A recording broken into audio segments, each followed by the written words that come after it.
Stop. Before you forgive them again. Before you send another, "It's okay, don't worry about it," text you don't mean. Before you tell yourself, "I'm the bigger person," while your stomach burns and your boundaries rot, ask yourself this.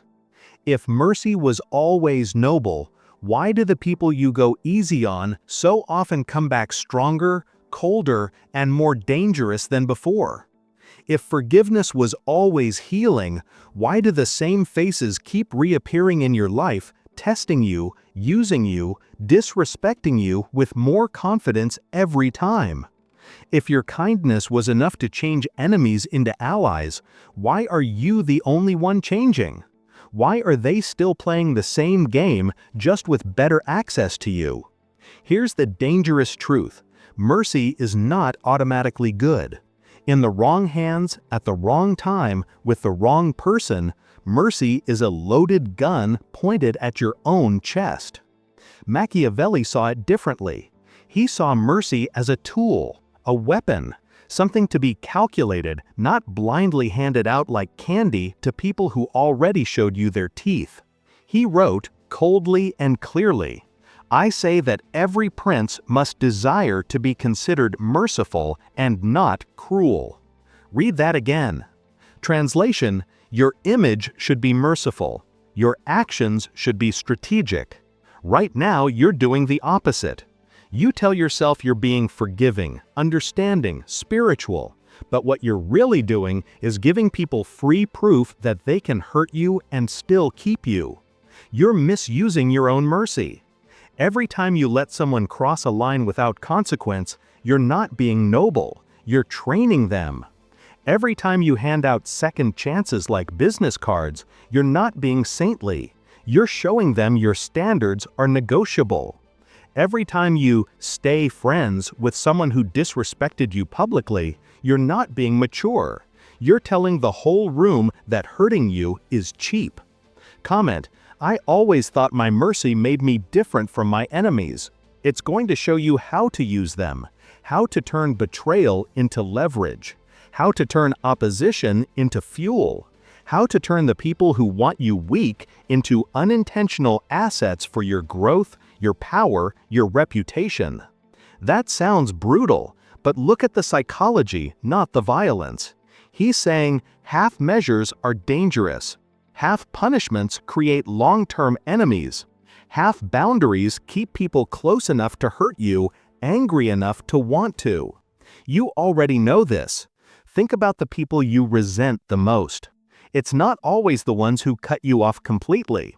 It's the ones who kept you around, played nice, but never really respected you. The ones who injured you just enough to get what they wanted, then acted like it was nothing.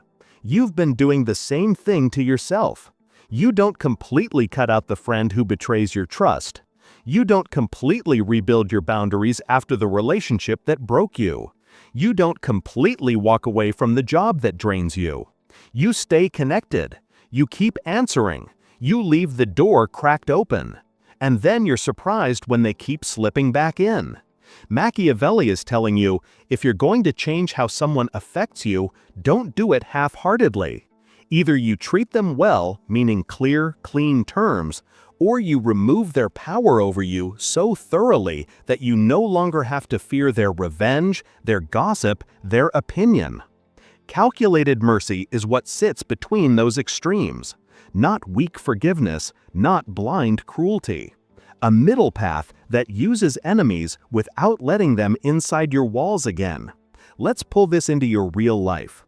There are 3 types of enemies you're dealing with right now, whether you use that word or not. The obvious enemy, the one who openly competes with you, mocks you, blocks you, undermines you.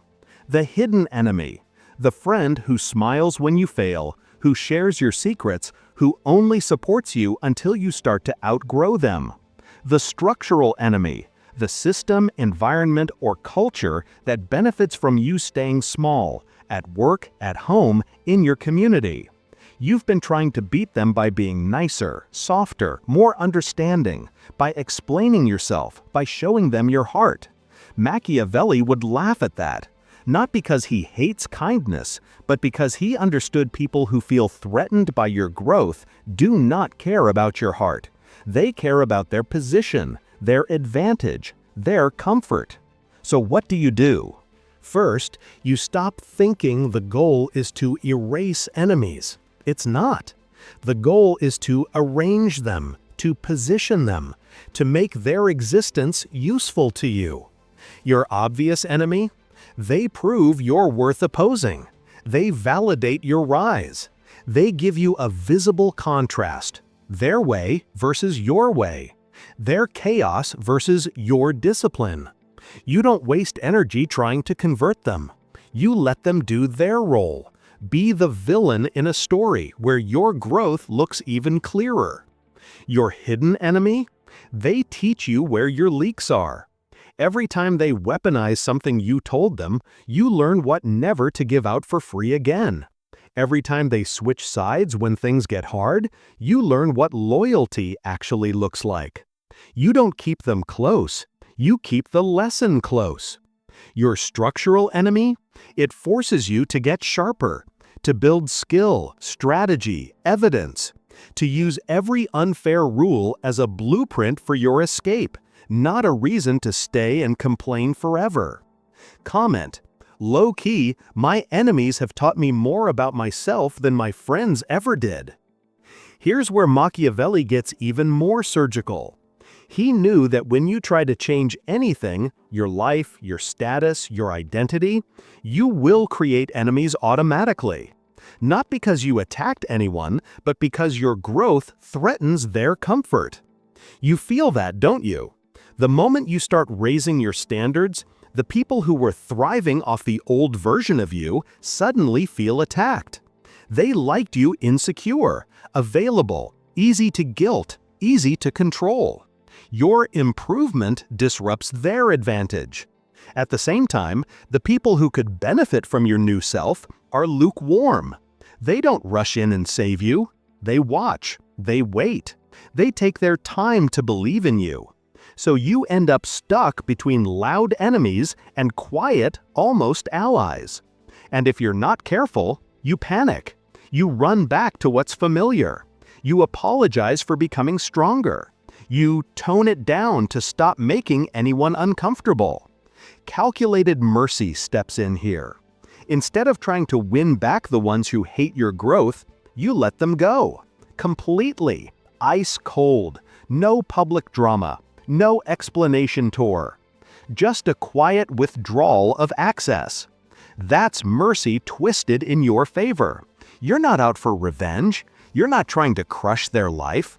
You're simply refusing to keep playing the same role in their story. Your mercy is, I won't hurt you. Instead of resenting the lukewarm ones, you clock them.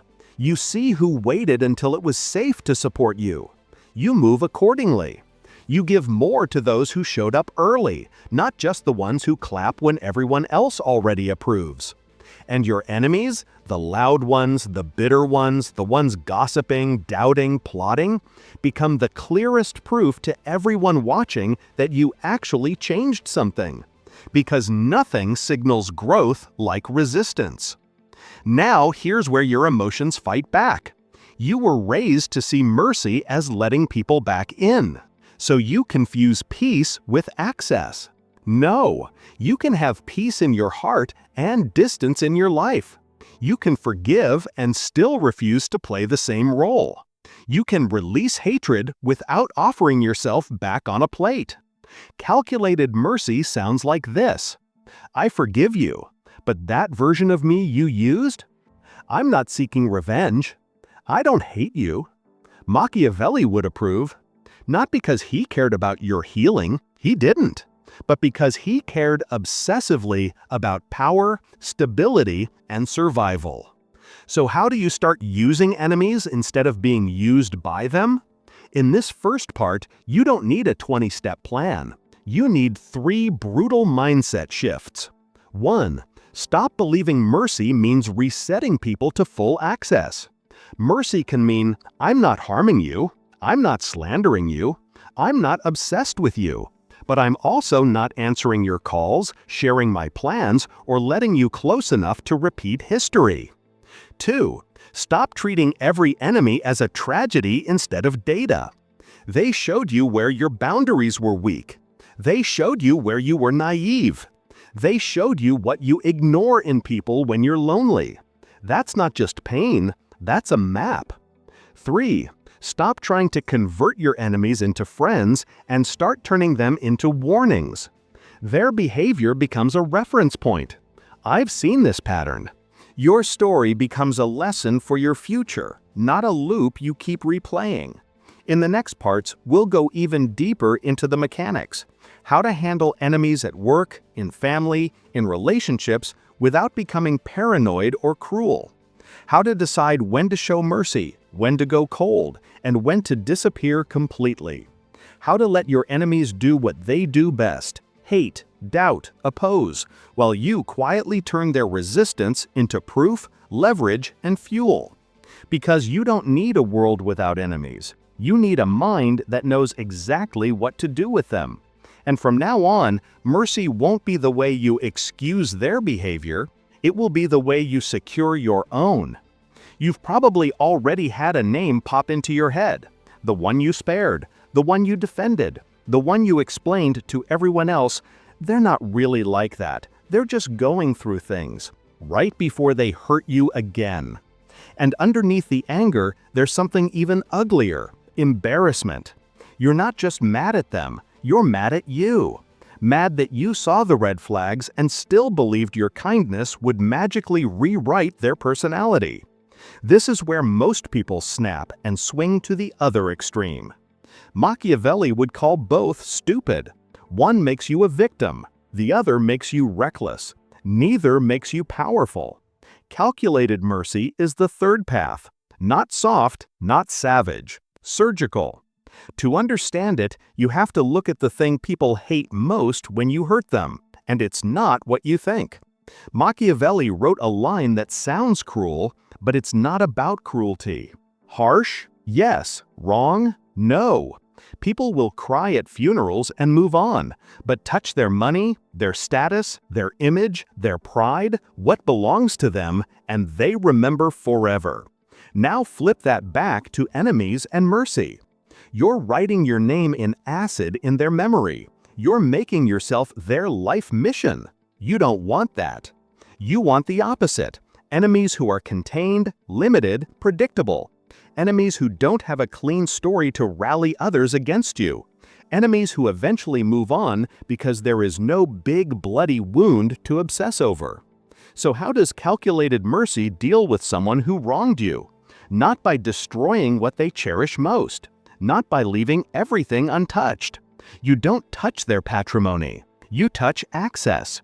You don't ruin their life, you ruin their ability to affect yours. You don't go after their job, their family, their survival. You go after the bridge between them and you burn that. They keep their life. They keep their stuff. They keep their reputation in their world. What they lose is you, your time, your secrets, your energy, your endorsement. That's mercy. That's also punishment. And it's targeted in a way that doesn't turn you into their obsession. Now let's zoom out, because enemies don't just attack you directly. Sometimes the real battle isn't between you and them, it's between how they act and how everyone else sees you respond. Machiavelli didn't care only about private revenge. He cared obsessively about public perception. Fortresses look strong, affection is strong. In your life, the people are whoever watches you operate. Your friends, your team, your family, your audience, your colleagues. You will never control all of them, but you can influence the story they tell about you when you're not in the room. When someone hurts you and you respond purely from rage, public dragging, messy stories, revenge plots, you might feel satisfied for a moment, but the crowd doesn't only look at what they did, they look at what you did. If you look unstable, obsessed, or vindictive, you lose the very fortress you need, the trust and affection of neutral people. You can be sharp without looking cruel. You can be firm without looking petty. You can be clear without looking obsessed. For example, someone trashes your name publicly, you don't start a screaming match under every post. You write one calm, precise response or none at all. Then you move in silence and let time, consistency, and receipts rebuild your fortress. Someone betrays you in a friend group, you don't turn every hangout into a court trial. You state your boundary once, reduce contact, and let people slowly notice who keeps starting drama and who keeps building a life. Someone sabotages you at work. You don't slam doors. You document quietly, protect your position, build alliances, and when the moment's right, you present facts to the right eyes. Comment: I used to think going nuclear would prove I was strong. Enemies are not just threats, they are also mirrors. They show everyone else who you are under pressure, how you handle disrespect, what you care more about, petty wins or long-term positioning. If you can respond to attack without going feral or folding, people notice. They may not say it out loud. That's calculated mercy at work. You forgive enough to stay focused, but not enough to put your neck back under their boot. You refrain from certain hits, not because you're scared, but because you know the crowd is watching and you're playing for something bigger than a petty satisfaction. Now let's get into something darker: how to place enemies so they unintentionally help you. In other words, be clear. Don't be slippery, two-faced, neutral when it's convenient. You know the type. They smile with everyone, they never take a stand. On the surface, that looks smart. In reality, nobody deeply trusts them. Machiavelli is saying the opposite. You are respected when your position is real and consistent. If you're a friend, you're a friend. If you're an enemy, you're an enemy.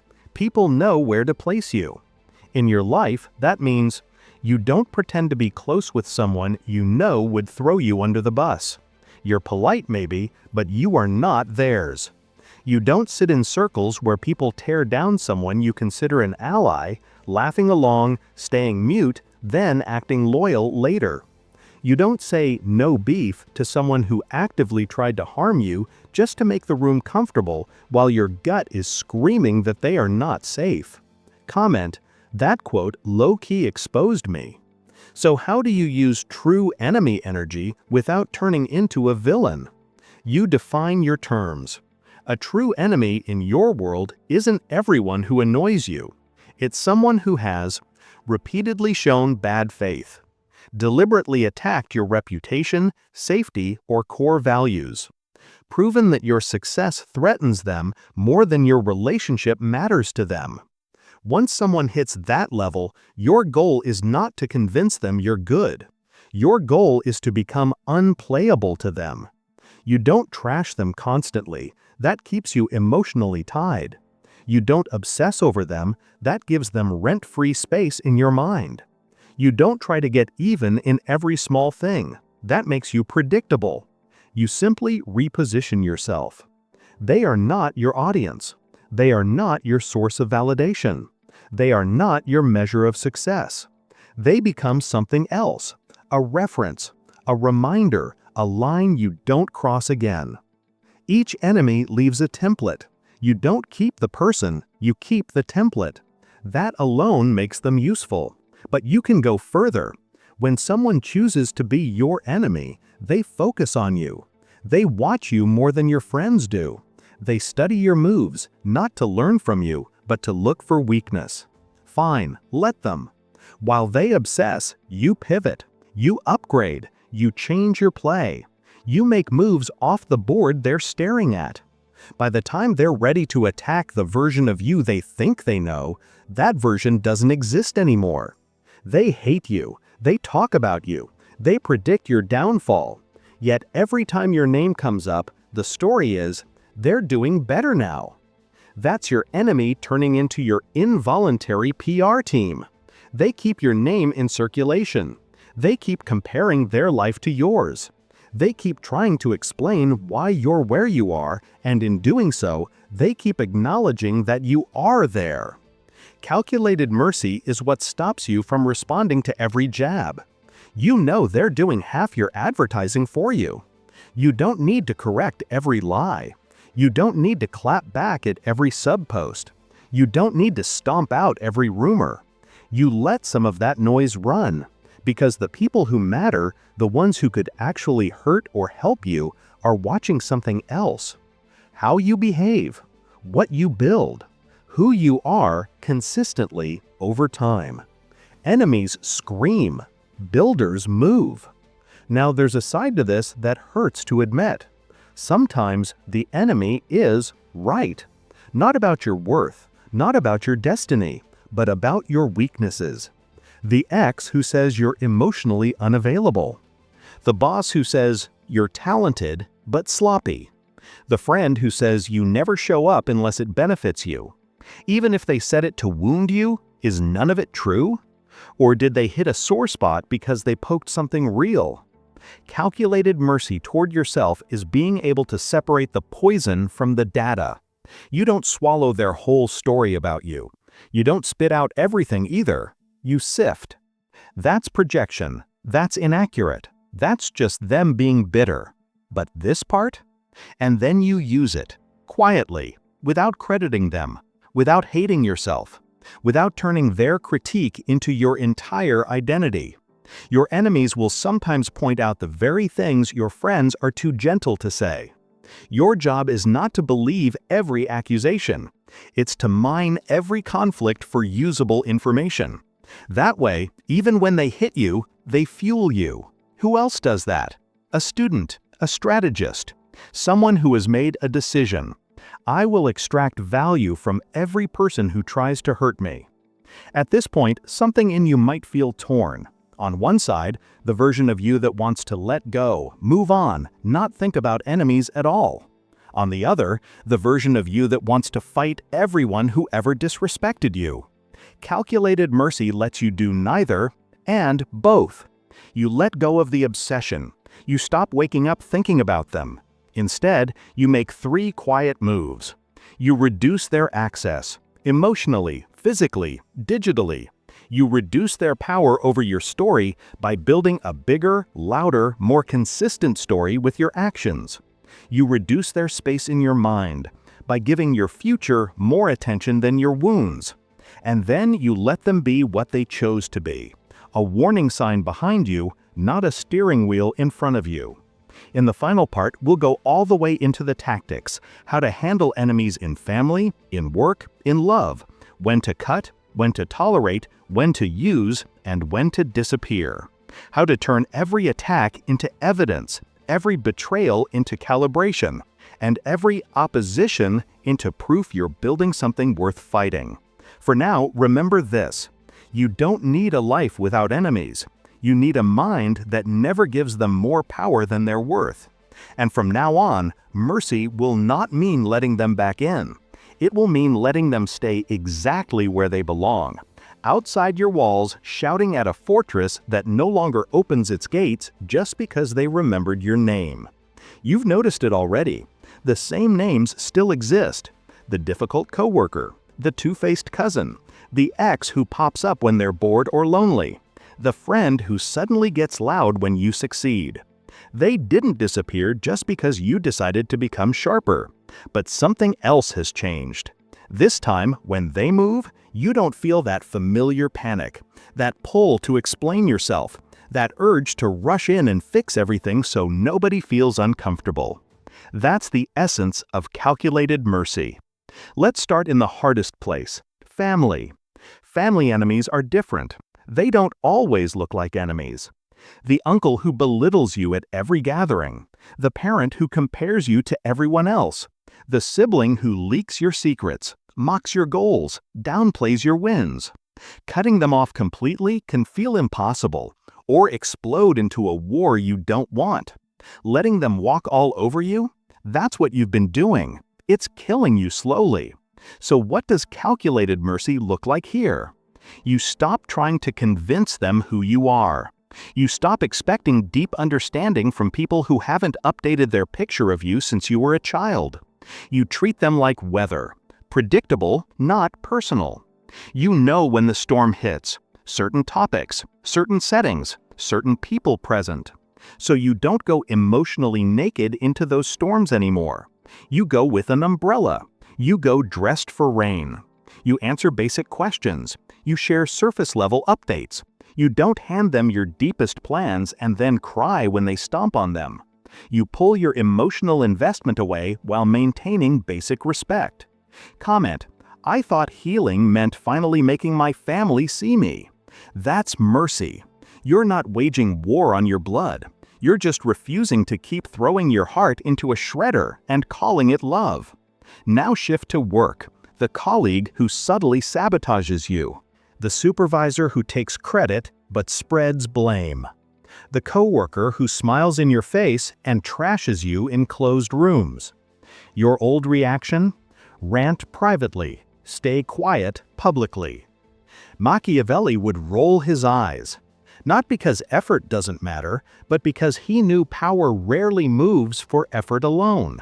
It moves for leverage, pattern, perception. You don't need to become a snake. You do need to become a recorder. You keep receipts, emails, messages, timestamps. You make your contribution visible, not in a bragging way, but in a traceable way. When that enemy at work tries to distort reality, you don't scream, you don't gossip, you calmly present facts.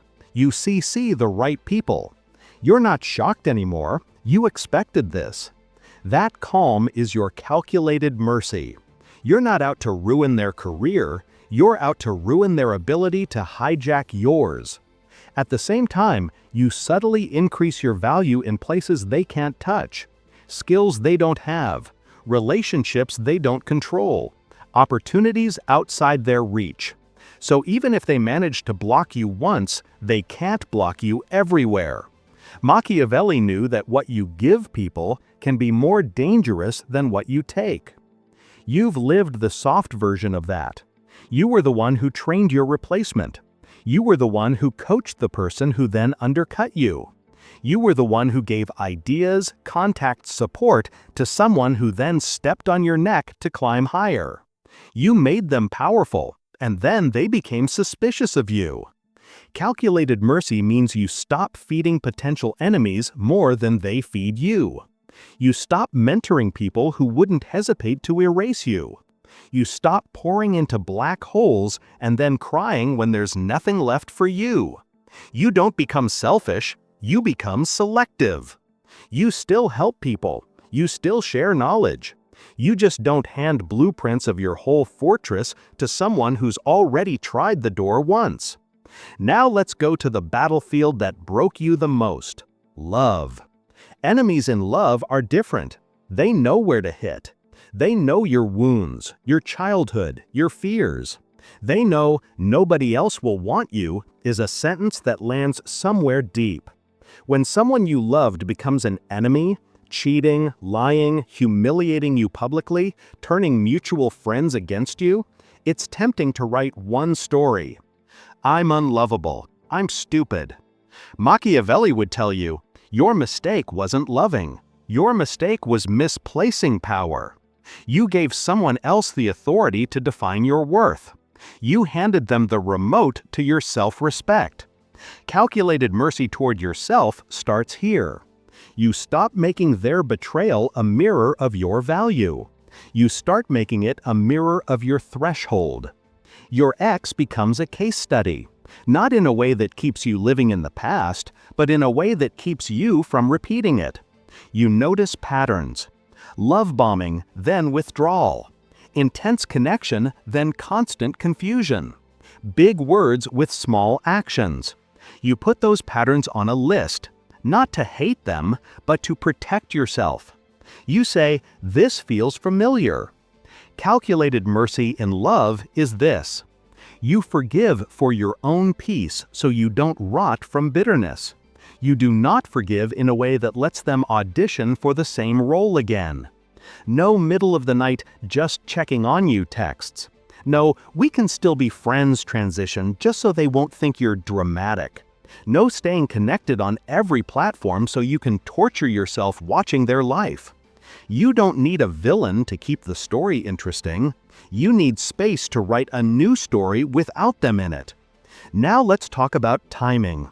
A lot of your worst enemy situations exist because you postponed necessary conflict so long that by the time you acted, you had no power left. You saw the disrespect early. You felt the resentment building. You knew a conversation needed to happen. You delayed. You hoped they'd magically realize. By the time you finally spoke up, you weren't calm. You were flooded. You exploded, cried, begged, over-explained. And everyone used that moment as the evidence of who you are. Machiavelli watched this pattern in politics and war, but it's the same in your living room. There is no avoiding war. There is no avoiding that hard conversation. There is no avoiding that boundary talk. You can only postpone it to their advantage. The longer you wait, the more invested you get, the more tangled your life becomes, the more power you hand them by silence. Calculated mercy doesn't mean you never confront.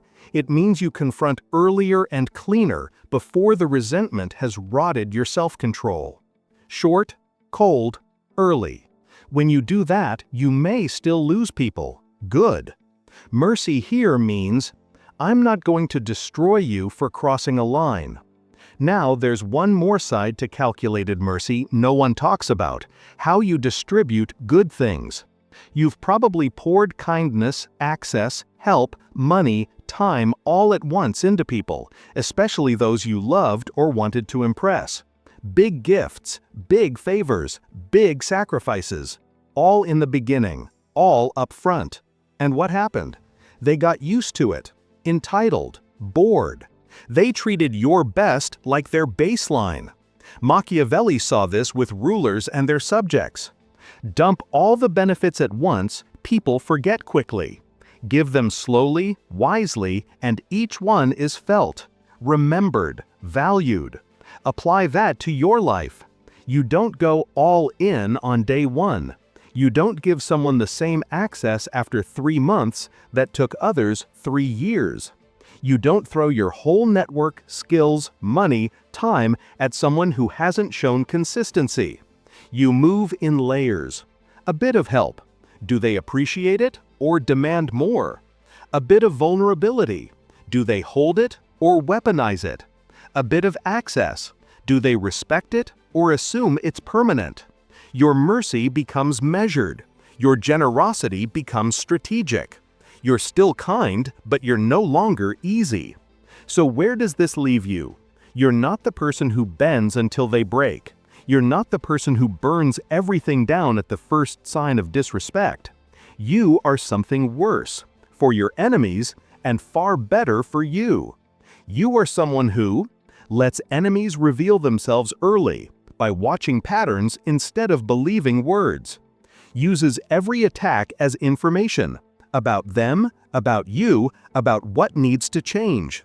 Refuses to overfeed potential rivals with power, access, information, or loyalty they haven't earned. Deals with conflict early instead of postponing it until it explodes in their favor. Confers benefits gradually so people never forget the weight of what they're receiving. Cuts off access without obsessing over revenge, letting enemies drift into irrelevance. Forgives for peace, but never so much that history has a chance to repeat itself. That is pure Machiavellian energy. Not evil, but awake. You will still have enemies. Some will be loud, some will be quiet. Some will live in your family, your office, your city, your past. But they will not have the same kind of power over you. They won't get your first reaction. They won't get your deepest secrets. They won't get the pleasure of seeing you dance for their approval or crumble under their criticism. They'll get something else. Distance. Mystery. A version of you that they can't predict, can't manipulate, can't feed on. And in the background, without their consent, they'll still serve you, as the ones who taught you where your limits are, as the story you tell yourself when you're tempted to drop your standards again, as the shadow that makes your new boundaries visible, even to you. So here's the choice now. You can keep using mercy as an excuse to stay small, stay accessible, stay easy to hurt. You can keep thinking you're winning because you didn't stoop to their level, even as you stay stuck below your own potential. Or you can step into calculated mercy. You can become the kind of person who forgives without forgetting, who releases without returning, who learns from every scar and walks forward sharper, colder, calmer. If you're done letting enemies recycle the same lesson through your life, like this video. If you're ready to turn every enemy, past, present, and future, into something that builds you instead of breaking you, subscribe and hit the bell so you don't miss what comes next. Drop a comment with "Enemies Made Useful." If you're not just listening, you're deciding. Deciding that from now on, your mercy will be intentional, your distance will be strategic, and your enemies will never again get more from you than you get from them.